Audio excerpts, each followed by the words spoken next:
Okay. Should I start my presentation now? Okay. I'm just trying to find the, sorry.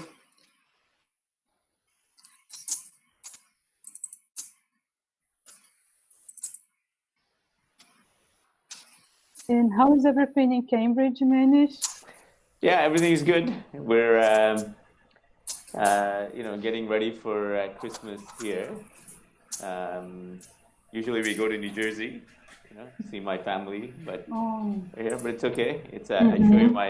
I don't know if you can see my tree.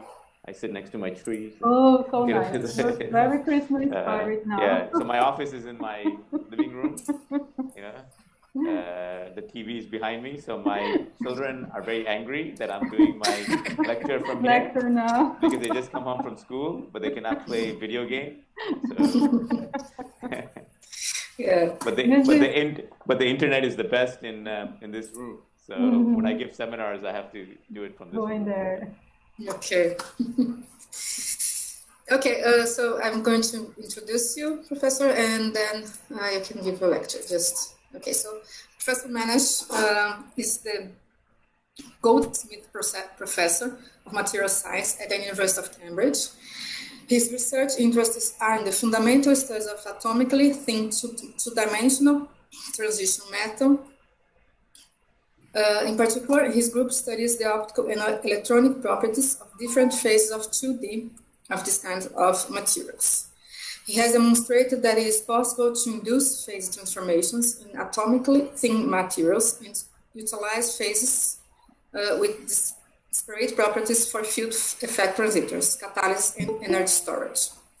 Professor is a fellow of the Materials Researchers Society, Institute of Physics, the Royal Society of Chemists, and Churchill College. He was the founding and editor-in-chief of Applied Materials, and today he's now the associate editor of the ACS Nano. He has been on the Clairvoyant highly cited researchers since 2016. Professor, thank you very much. Just let me go back here. Thank you very much for the lecture. And please, you can share your screen now. Okay, thank you very much for that very kind introduction. I will share my screen. Please, someone let me know when you see my screen that you can see it. Is it okay? Yes. Okay, good. I'll put the pointer on. Yeah. Okay. Yes. Okay, very good. So, okay, thank you very much for the kind introduction and also the invitation to speak. So I will today talk about some work that we've been doing with hydrogen evolution reaction using catalysts that are specifically these two-dimensional materials. So this is the view of Cambridge. This is King's College here. This is Trinity Street with St. John's College. This is on a sunny day. Right now it's winter, so it's very cloudy. In case you want to get in touch with me, here's my email address. I also am on Twitter. Sometimes post and like the things that Cecilia posts on Twitter. So you can get in touch with me that way as well. Okay, so the materials that I'll talk about are these transition metal dichalcogenides, and they're two-dimensional. And the reason why is because these TMDs are similar to graphite. And we know that graphite is a layered material where you have strong in-plane bonding, but weak interlayer bonding. So we can take a single layer of graphite and make graphene. Similarly, we can take transition metal dichalcogenides, which are also multi-layered, with van der Waals bonding between the layers, and extract a single layer to make two-dimensional semiconductors. Now, these TMDs have a generalized formula of MX2, where M is a transition metal and X is a chalcogen. So the transition metals can come from any of these metals between groups 4 to 10. So, for example, we can take titanium, and the chalcogens come from these 3 elements, sulfur, selenium, or tellurium. So we can take titanium transition metal and make titanium disulfide, or titanium diselenide, or titanium ditelluride, for example. And these materials are layered, and we can extract a single layer of the material. But you see that this material, the single layer of these TMDs, is very different from that of a single layer of graphite, where instead of the single layer being a single atom thick, you see that it's 3 atoms thick, right? And the structure of these single layer TMD materials is that you have the transition metal indicated by blue here, and the chalcogens on the top and bottom. So the formula is the structure is quite different from monolayer carbon or graphene. So these, by choosing the right combination of the transition metal and chalcogen, we can really tune the properties of these materials. So you can make materials that are semiconducting with a small band gap or a wide band gap. You can make materials that are semi-metals, superconductors, interesting magnetic properties, and so forth. So the chemistry gives you versatility in the type of properties that you can achieve with TMDs. But then also you can tune the structural phases of these materials. So you can go from the 2H phase, which is the trigonal prismatic phase, or the 1T phase, which is the octahedral structure. So in addition to the chemistry, you can also tune the phase because, for example, the 2H phase is semiconducting, while the 1T phase is metallic. So you also have some flexibility and tunability in that way as well. So let's just look at their phases a little bit more in detail. So you have the trigonal prismatic phase, which is the 2H phase. The 2 refers to the fact that in a multi-layered sample, you need 2 layers to define the unit cell. But if you have this kind of arrangement in a single layer, then it's simply be the 1H phase. There's also the 3R phase, which is the rhombohedral configuration, and then the octahedral 1T phase. If you look at the material from the top, you see that it looks like the structure of a graphene, in the sense that from the top, it looks like this hexagonal lattice. Like graphene, you have 2 atoms per unit cell, but those 2 atoms are different. You have one atom is molybdenum, the other one is sulfur, and also the atoms are not in plane. The sulfur is slightly higher or lower than the molybdenum atom. And these sort of structural differences between graphene and TMDs, gives rise to fundamentally different properties. So these are sort of wide bandgap semiconductors in their 2H phase. The electrons in these materials are massive instead of being massless, and other things, other important properties that also arise from the differences in the structure. The 1T phase is very similar to the 2H phase, except for the fact that if you look at the 2H phase, you see that the sulfur atom is, for MOS2, the sulfur atom is directly above the sulfur atom below it. In the case of the 1T phase, the sulfur atoms are slightly offset. And this is quite useful in terms of determining the structure in high-resolution electron microscopy. But this slight sort of change in the sulfur arrangement gives rise to these finite density of states at the Fermi level, making the 1T phase metallic, and the 2H phase, which does not have these density of states at the Fermi level, semiconducting. Okay, so one of the things that we showed in my group early on in around 2010, 2011 was that you can actually go between the semiconducting phase and the metallic phase by doing simple chemistry. So in the case of MOS2 or tungsten disulfide or molybdenum diselenide or tungsten diselenide, the thermodynamically stable phase is the 2H semiconducting phase, right? So when you buy powder or if you grow MOS2 by chemical vapor deposition, you always get this trigonal prismatic phase. The metallic phase, the octahedral phase, is metastable. So it can be achieved at room temperature, and it will remain stable at room temperature, but you require it to give some energy to stabilize this phase. And so if you look at very old literature, they were doing chemical exfoliation of MOS2. The way that they were doing chemical exfoliation was to intercalate lithium between the layers of MOS2. And during this lithium intercalation process, there was charge donation from the organic part, the butyl part of butyl lithium, onto the MOS2 sheets. And to accommodate this additional charge onto the lattice, there was a phase transition that happened. So you can go from the 2H phase to 1T phase during the exfoliation procedure and achieve phase transformation. And so this butyl lithium exfoliation process yields these kind of single layers of MOS2 that can be easily dispersed in a solvent like water. So if you just take a drop of this mixture and drop it onto SiO2, what you see are flakes that look like this. These are all sort of single layer MOS2 flakes in this case. And then you can do Raman spectroscopy. And what you find is that the product that's been exfoliated has these additional J1 and J2 peaks here in this green curve, which are associated with this 1T phase. And because this 1T phase is metastable, we can actually anneal it out by doing, you can relax it by just doing simple annealing in a controlled atmosphere at 300 degrees C to recover the stable 2H phase, right? And you can see that these J1 and J2 Raman peaks have been suppressed when they're absent in the 2H phase upon annealing. We can also quantify the concentration of the different phase concentrations by doing XPS. XPS tells us that in the bulk phase, we have 0% 1T phase because the 2H phase is the thermodynamically stable phase. In the as exfoliated samples, we can have up to 80% 1T phase. And upon annealing, we can relax out most of the 1T phase, although there is still some residual that 1T phase left behind.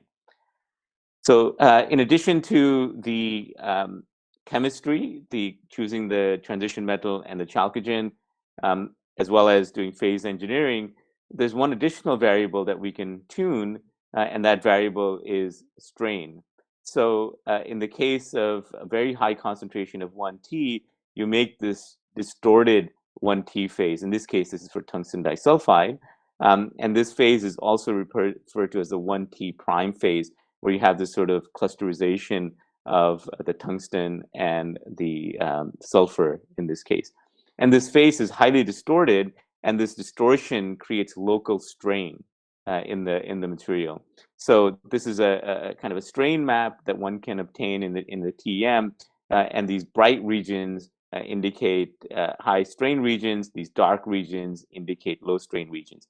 So although the entire flake is at net zero strain, locally there could be high and low strain regions. And that's quite important for catalysis, as I'll show you in the coming slides. And so again, if you anneal out, then you go from the 1T phase to the stable 2H phase, which has no strain.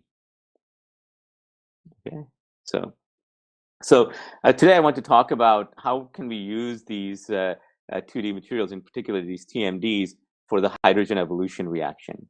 So the whole field, got started in around 2008 when Thomas Jaramillo from Stanford published a paper in Science that showed that if you grow these clusters of MOS2 on gold, single crystal gold substrates, and if you measure the hydrogen evolution reaction, first thing he found was that these clusters are quite active for the hydrogen evolution reaction. So HER, of course, is half the reaction for splitting water and generating hydrogen. So that's an important reaction. And then they did some careful analysis to show that the activity, the HER activity, came from the edges of these MOS2 clusters. And what they found was that the edges were, in fact, metallic, and the molybdenum atom was exposed from the side, and that's what caused the activity. And so this initial report was a very beautiful study, and it led to lots of researchers trying to increase the concentration of edges so you can increase the amount of hydrogen evolution the hydrogen that you can generate. So they designed these kinds of mesoporic or these dendritic type of MOS2 to see if the HER activity can be improved. We've been studying, as well as others, this electronic transport. So one additional parameter that's important is that typically for the hydrogen evolution reaction, the active site for the reaction is located on the surface, and if you inject a charge, from the support into the catalyst, it has to reach the active site, and so there's some electron transport that's involved. And so if you have these kinds of van der Waals gaps, they act as large barriers, and for the electron transport, and reduce the activity for HER. Strain is a very important parameter in determining the thermodynamics of the hydrogen evolution reaction, as well as other catalytic reactions. We showed in 2013, my postdoc Damien Vory, who's now in France, showed that in fact you can activate the entire cluster of tungsten disulfide or molybdenum disulfide, including the surface of the basal plane, by going from a semiconducting phase to a metallic phase. And we showed that the metallic phase is catalytically active, and the entire basal plane can be made to be catalytically active if you go from the semiconducting phase to the metallic phase. So that's quite important because if you just have activity from the edges, then the number of active sites is limited because you have far more atoms on the basal plane, right? So you'd like to utilize those atoms for catalytic activity as well.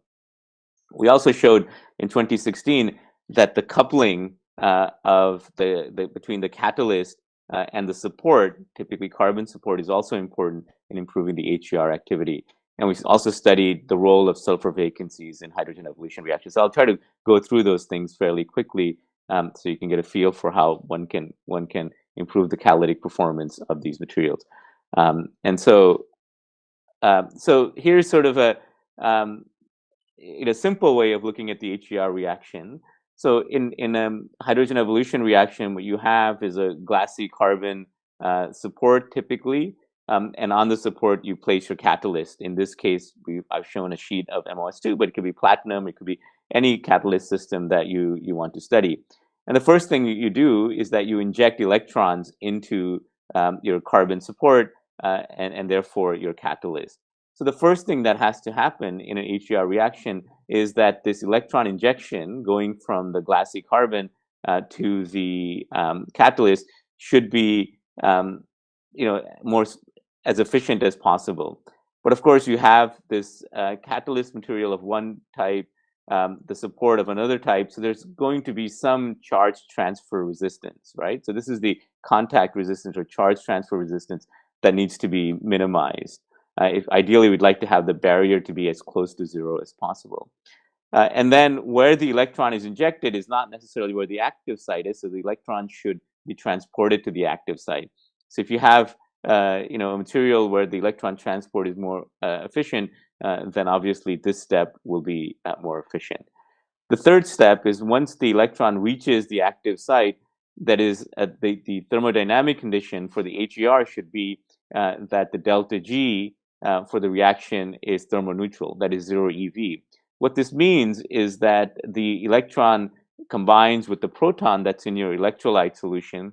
And so this active site should be a place where the hydrogen has equal energy for adsorption and also desorption. That is that it's happy to adsorb, but it's also happy to desorb, because the first step in HER is that the electron combines with the protons and forms some kind of hydrogen group on the surface, some hydrogen atom on the surface. And when you have sufficient coverage of hydrogen atoms, they'll then combine together and form H2 molecules and evolve as hydrogen gas. And we want the hydrogen gas for fuel, for example. Okay, so those are the basic steps of the HER. And so what we showed was that the metallic phase of MOS2 has excellent transport properties, right? So if you have a metal versus a semiconductor, it's much easier to conduct electrons through a metal, right? So this step 2, it's obvious if you, instead of using a semiconductor, if you use a metal, you can improve the electron transport. And that's part of the reason why this 1T phase MOS2 has, and this 1T phase tungsten disulfide has such low overpotential for starting the HER reaction. So when you report hydrogen evolution, you typically report it in the form of current density as a function of potential, and this potential is versus some reference hydrogen electrode. And so we always show platinum because platinum is the best catalyst for HER, but it's expensive. So we'd like to see if we can reduce the platinum with, replace the platinum with some other more inexpensive and earth-abundant catalyst. And so the hydrogen evolution reaction here happens at 0 volts. So there's no overpotential. There's no additional potential that we need to apply to platinum to get the HER reaction started. And then if you look at the 1T phase MOS2, we see that we need a slight overpotential, in this case 150 millivolts. In the case of tungsten disulfide, it's 80 millivolts. and the reaction starts. And how fast the reaction proceeds is given by something called the Tafel slope. The Tafel slope is just the plot of the overpotential as a function of the current density. We get these linear relationships, and we can fit and extract a slope. And in the case of 1T phase tungsten disulfide, it's 60 millivolt per decade. In the case of 1T MOS2, it's 40 millivolts per decade. So we want the lower the Tafel slope, the better. The lower the overpotential, the better. Now, these sort of overpotentials are not as good as that of platinum, but it doesn't really matter, because where do we get the overpotential from? We would typically get the overpotential from a renewable source, right? So it could be from wind, or it could be an open circuit voltage of a photovoltaic. So it doesn't really matter if it's 80 millivolts or 150 millivolts, because these are sort of readily accessible by renewable sources. So we can generate hydrogen, the potential required for hydrogen evolution, by renewable sources. Okay. So we also designed these microelectrochemical cells. These are just, so in my group, we make lots of transistors as well. And so what we designed were these microelectrochemical cells, because we wanted to really understand where the catalytic activity was coming from. So as I mentioned, Jaramillo et al. Showed that the edges of MOS2 were catalytically active. We showed that if you make the 1T phase, it's the basal plane that's active as well as the edges. So what these microelectrochemical cells allow us to do is they allow us to make HER measurements on very small samples, right? So what this figure here shows is these single layer MOS2 grown by chemical vapor deposition. These are these triangles, and these gold patterns that you see are electrodes that are contacting these single layer MOS2. And this dark blue region is a window which we've opened up. So everything here is covered in PMMA, except for these blue windows. And so we can place our electrolyte drop, as shown here, on top of this window, and we can measure the electrocatalytic performance of just the basal plane or just the edges of MOS2. We can also convert these basal plane from the 2H phase, that's what we get after we grow them by CVD, to the 1T phase, and then measure the catalytic properties again. So it allows us to, these microelectrochemical cells allow us to really measure the activity from different regions of MOS2. We also know the number of atoms that are exposed on this flake, so we can also get an idea of the number of active sites, atomic active sites that are participating in the reaction as well. And then one other thing that we can get is we can measure the contact resistance between these electrodes and MOS2 and measure the influence of the catalytic performance on the contact resistance. So this is these are the polarization curves for devices with different contacts. Then it's not surprising that the device with the lowest contact resistance, that is where the electron is easily injected into the catalyst, gives us the best performance. So what this is quite important, I think, because you can make the best catalyst in the world, but if you don't put that catalyst on a good support where this electron injection from the support into the catalyst is facilitated, then you won't get high catalytic performance. So in addition to designing a good catalyst, it's also important to design good support for the catalyst to sit on. And this is some work done, again, by my postdoc, David Vori. This was published a few years ago, where we showed that you can make very high quality carbon by microwaving graphene oxide. And if you microwave graphene oxide to reduce it, you get really graphene-like properties. In any case, that's a different study, but what we showed was that if you use these very nice carbons to put your MOS2 samples on, catalysts on, then you can get properties that are really quite nice and also long-term stability. This is for hydrogen evolution reaction, and this is for, both are for hydrogen evolution reaction.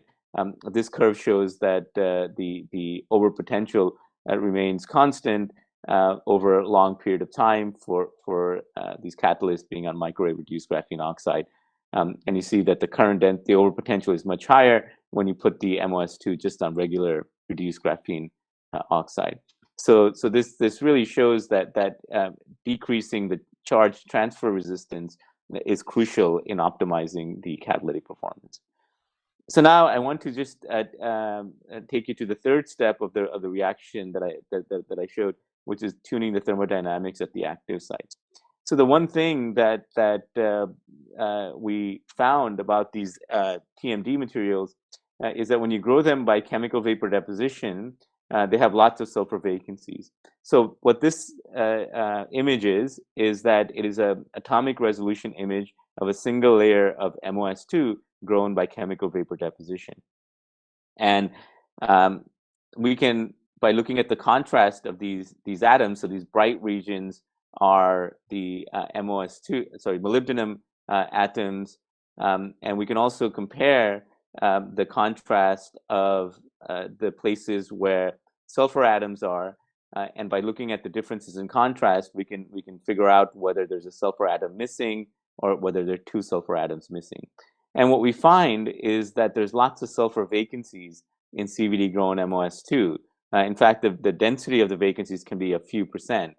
And this is quite simple to understand, because if you look, when you grow MOS2, you have molybdenum vapor coming from molybdenum oxide, and you have sulfur vapor coming from sulfur powder.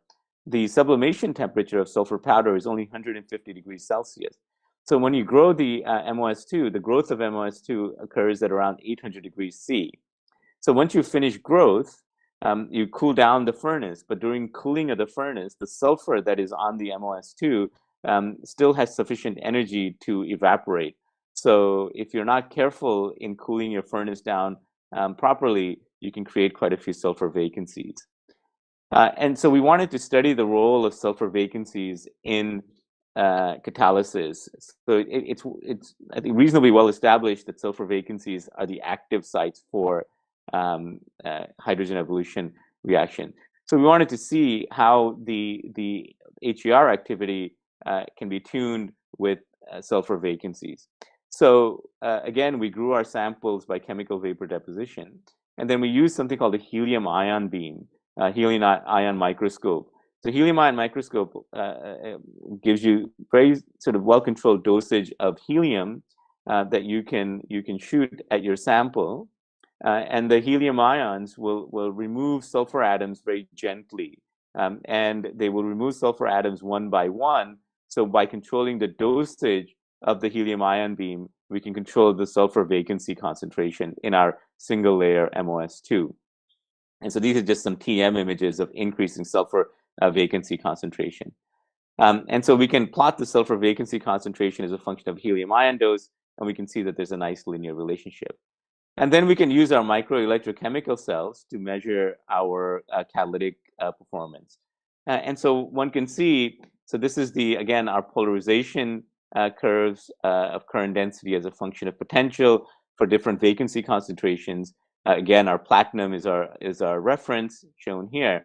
And what you see is that as you increase the vacancy concentration, right, you increase the catalytic performance until you reach a vacancy concentration of 5.7 times 10 to the 14 vacancies per centimeter squared. If you increase the concentration more than that, then you see the catalytic performance then decreases again. So here is the catalytic performance at 5.7 times 10 to the 14 vacancies per centimeter squared, and this is at 1.5 times 10 to the 15 vacancies per centimeter squared. So what happens is that at this concentration, we have mostly sulfur vacancies. At this concentration, we start to introduce so many defects that the entire structure is disrupted, and this material becomes a poor catalyst. What's interesting about this analysis is that because we know the current density, right? So we're plotting the current density in the case as milliamps per centimeter squared, and we know the vacancy concentration in terms of vacancies per centimeter squared. We can do a very simple calculation to get the current that's the catalytic current as a function of an individual vacancy, right? So current per single vacancy. And so that's an interesting sort of thing to understand, is how much current does a single vacancy give in a HER reaction. There's also this other parameter called turnover frequency. Turnover frequency is how fast the catalytically active sites turn over the reaction. So how fast does the reaction go per given second? So it's a frequency measurement. And what we find is that at this vacancy concentration of 5.7 times 10 to the 14 vacancies per centimeter squared, we get this very high turnover frequency. So it's interesting to note why we would expect all the vacancies to behave in the same way, to be similarly active.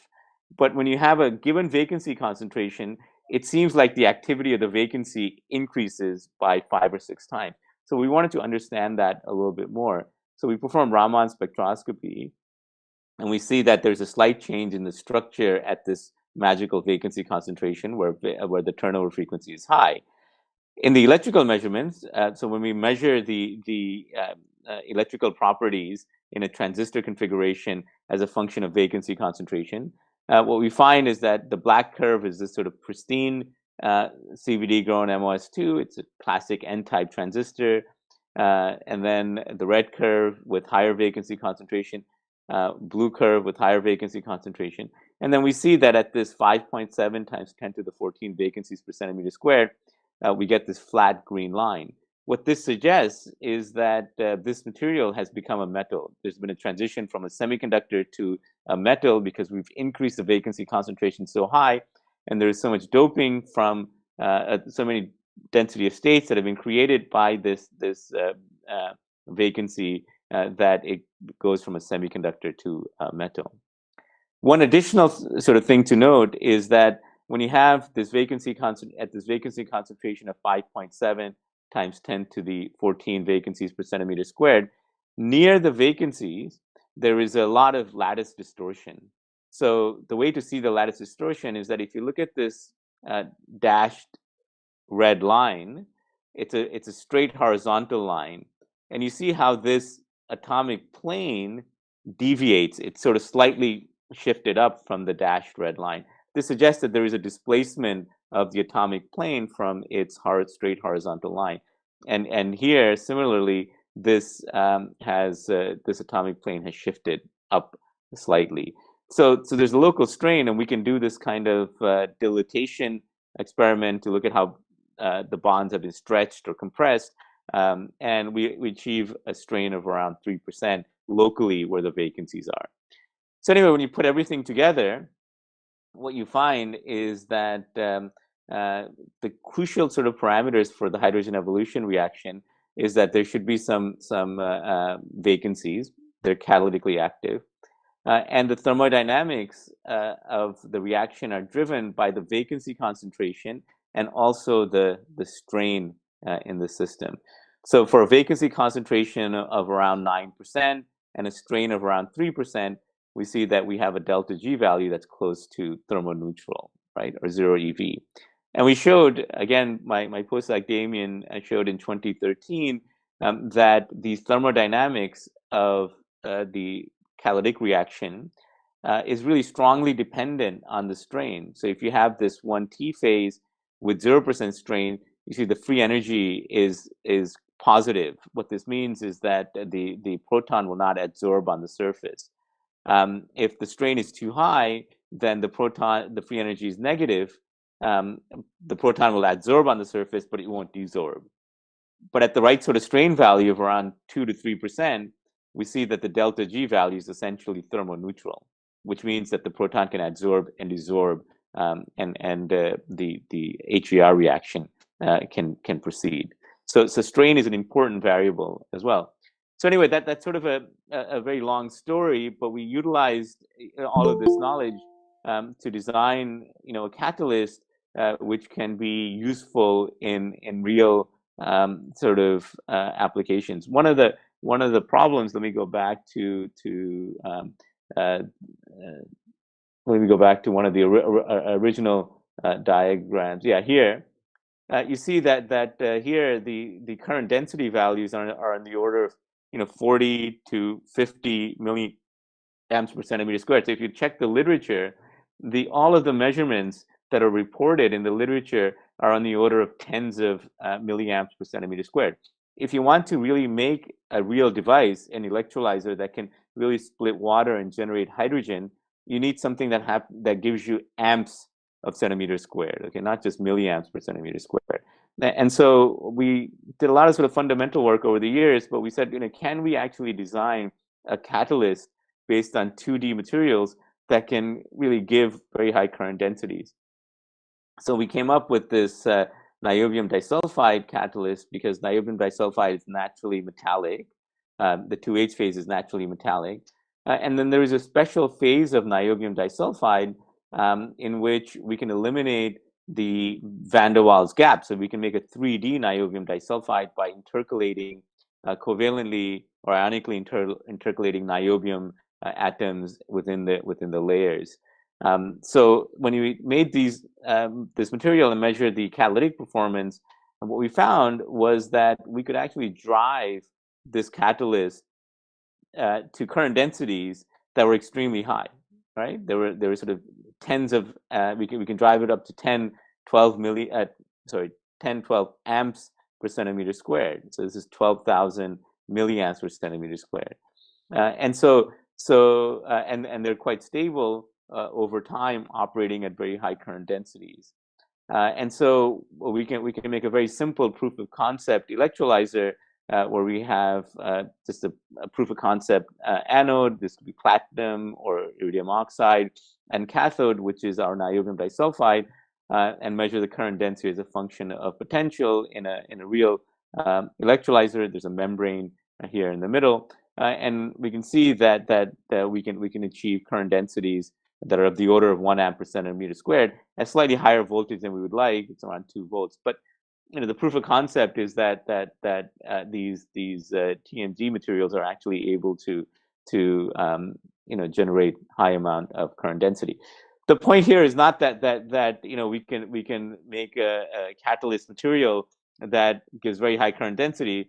The point is that by learning over the last 10 years what the important fundamental parameters are, we were able to design a material and then test it to demonstrate that some of the thinking that we had, can be applied to make a useful catalyst. So with that, let me acknowledge the people that did the work. So really, all of this sort of catalysis work was started. I didn't know anything about catalysis or electrochemistry, but Damien Vori, my postdoc, taught me everything that I know. And then I also had another very promising postdoc. She's still here in Cambridge with me, with June Yang, although she'll start a professor position in Korea next year. The niobium disulfide work was done by Abdul Rahman Mohammed. He came from Malaysia.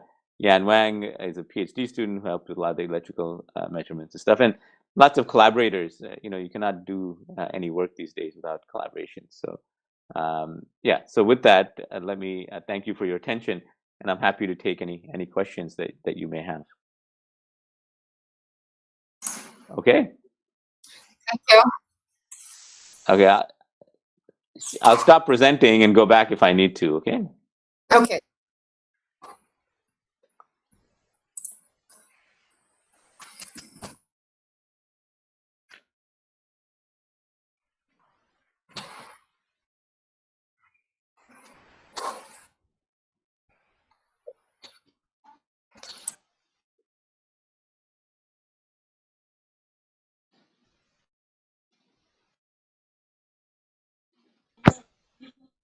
Hello, can you hear me? Yes. Thank you for the presentation. I would like to ask if the work you showed us was with a monolayer. I would like to know if there is a possibility of doing different shapes, like a sphere. Yeah. I mean, there is no reason that the shape should be flat. I mean, you can make most industrial catalysts are in fact some kind of mesostructured or nanostructured catalyst. I think that's It's we like to work with the 2D materials because we can build kind of the microelectrochemical cells because they have a nice flat shape. We can do lithography. And so we just have a little bit more control over some of our scientific work. But practically speaking, there's no reason why they need to be flat or 2D. Okay, because I was thinking about a hollow sphere. Maybe the reaction could occur inside the sphere, but just a crazy idea I had.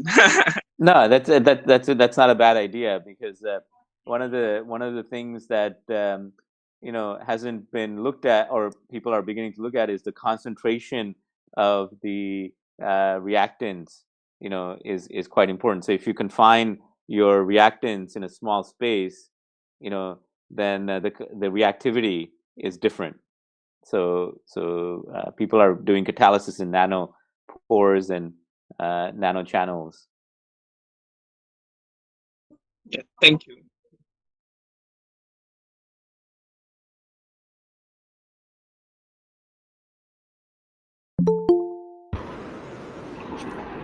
Hi, Professor. Thank you for the nice talk. My question is regarding the material design. I was curious if you use any kind of theoretical approach in the material design, or is purely experimental? Yeah, I mean, so our approach is mostly experimental. That's guided by, some hypotheses. There's a lot of nice theory work that's been done, around the world on identifying different catalysts. There are these famous, volcano plots that various people have produced to determine, the suitability of different materials for catalysts, not just for HER, but for OER, for ORR, other reactions. I see.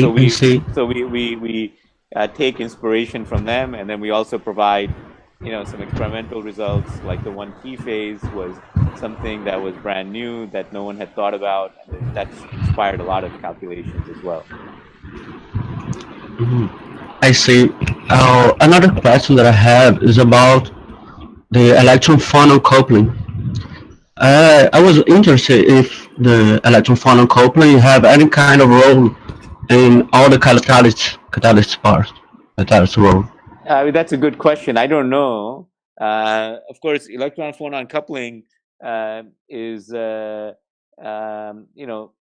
have some influence on the electronic structure, local electronic structure, and that local electronic structure will have some influence on the free energy, right? Because, so for example, the strain is simply the modulation of the electronic structure, right? Strain in itself is changing the electronic structure, which is changing the thermodynamics. So maybe the electron phonon coupling will have some influence in that way. Thank you very much. I think about that because in the theoretical approach, the studying the electron phonon coupling is not straightforward, but kind of a standard procedure. So I was kind of curious if we play any role in this. Thank you very much. Yeah, you're welcome.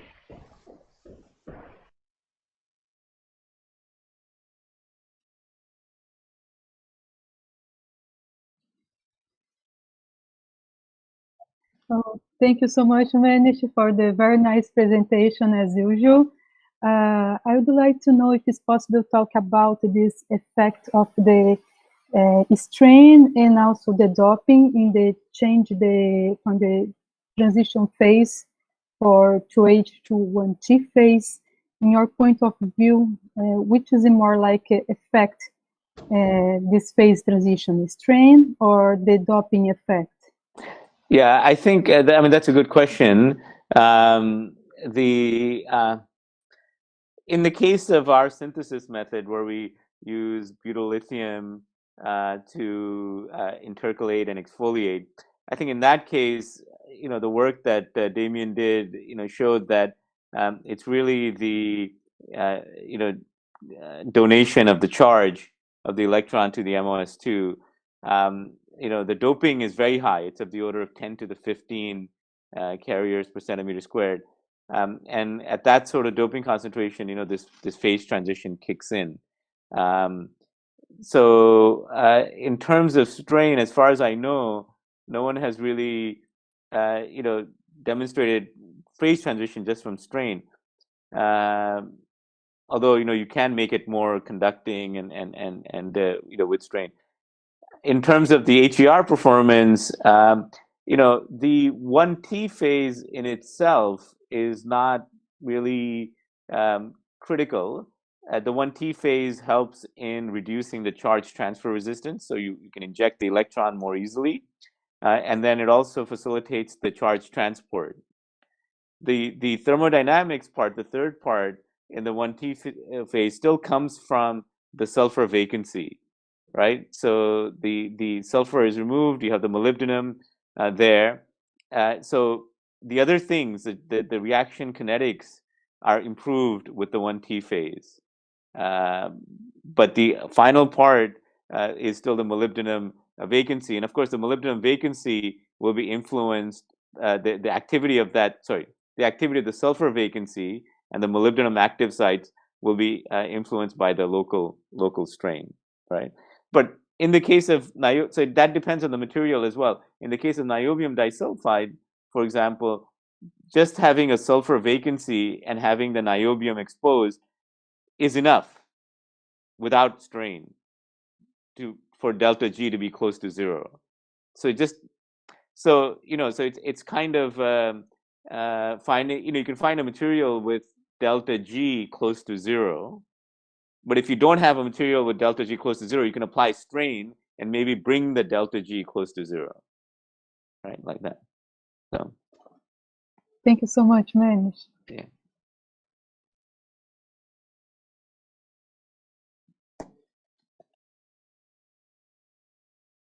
Okay.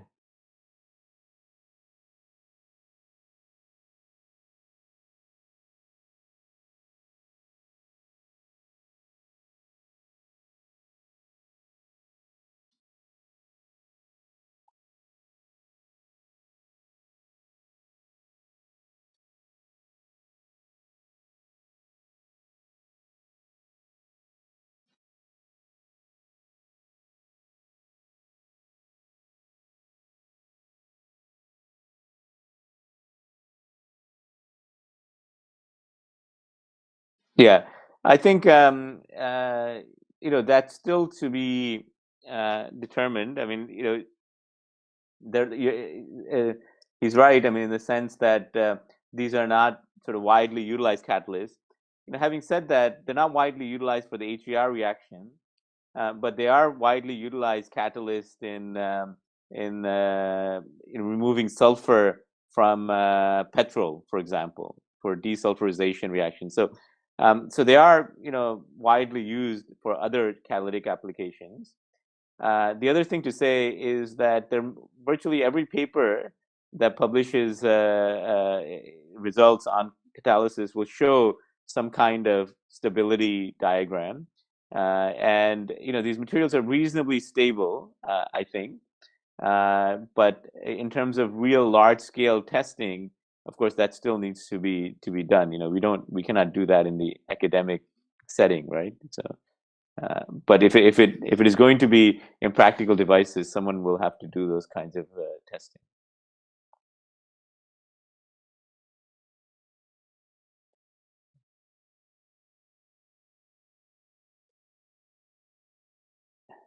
Yeah.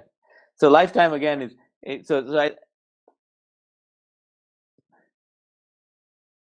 yeah.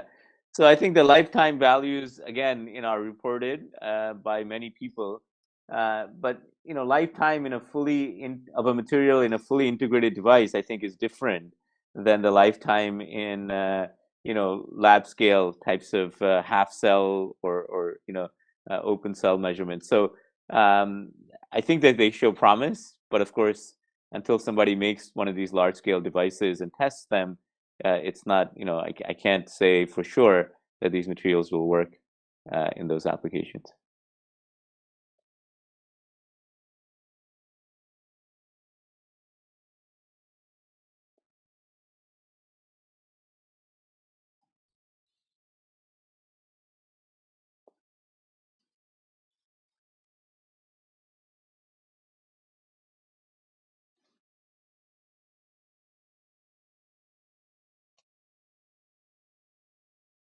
Yeah, that's Yeah. No, that's a very, very good question, because so what we did was we did TM because we wanted to do a very careful study, but it's hard to know what the defect concentration is in terms of the sulfur vacancies. There are some electrochemical ways where you can look at under potential deposition. Of course, Raman is a way,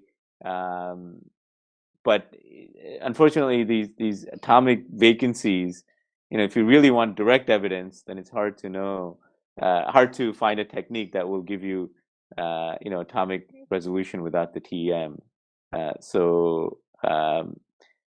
But yeah, I mean, I think you can make some relationships with Raman and some electrochemical techniques, I think.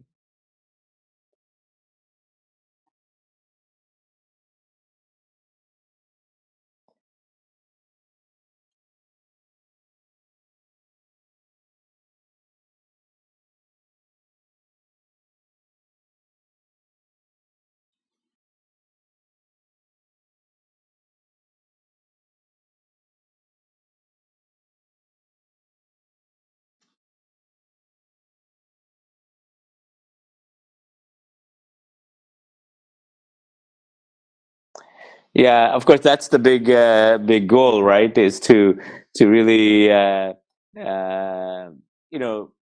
do light harvesting, use that light, or generate potentials that can be utilized to power the catalyst, to reduce CO2 into something useful, or to generate hydrogen in a clean way.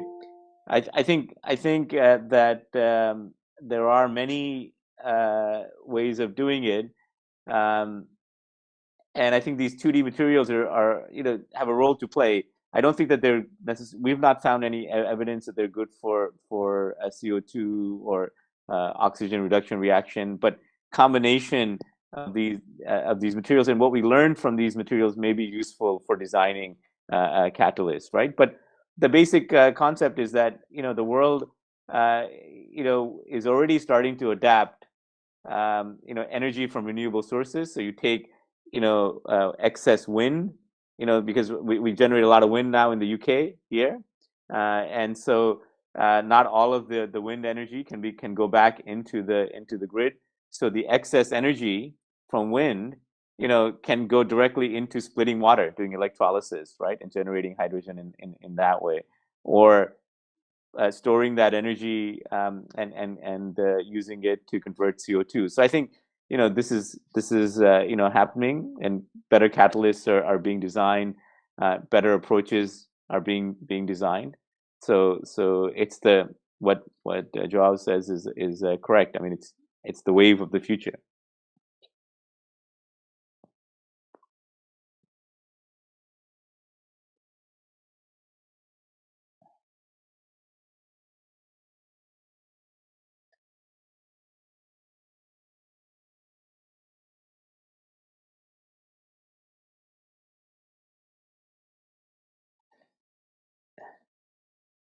Yeah, it's interesting because I think the hydrogen evolution reaction is a little bit more tolerant to oxidation than some of the other reactions. So we don't really see too many issues with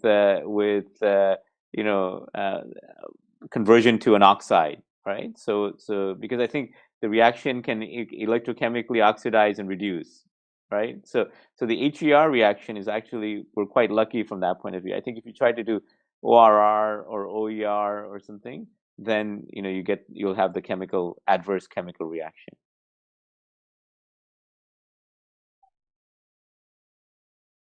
Okay.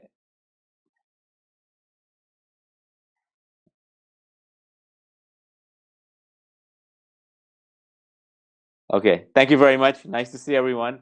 Please stay safe, and happy holidays. Merry Christmas. Happy New Year. Enjoy. Okay. Bye-bye. Thank you so much. Happy holidays. Thank you. Bye-bye. Thank you. Thank Hi, you. thank you, Professor. Thank you.